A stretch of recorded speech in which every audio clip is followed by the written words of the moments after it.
大家好，我是爱玩粘土的咪娜米。我的小外甥在大年初一的时候出生了，我决定送给他一套他本命年的冰箱。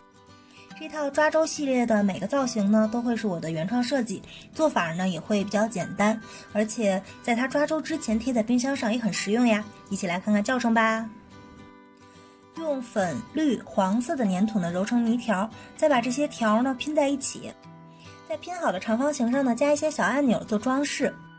揉一个粉色的圆球并压扁，用玩棒呢掏空中间，在相机的中心呢放一块磁铁，并用黑色的粘土盖上那块磁铁，把镜头呢再贴在黑色的粘土上，用黄色粘土呢搓细条，给镜头包一个边儿。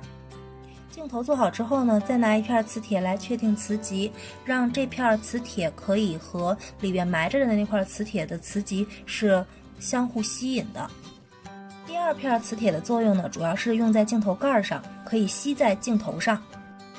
小圆片压好之后呢，贴在大圆片上，这个样子呢，再贴上肚皮和四肢，以及眼睛和鼻头，还有小红脸瓣。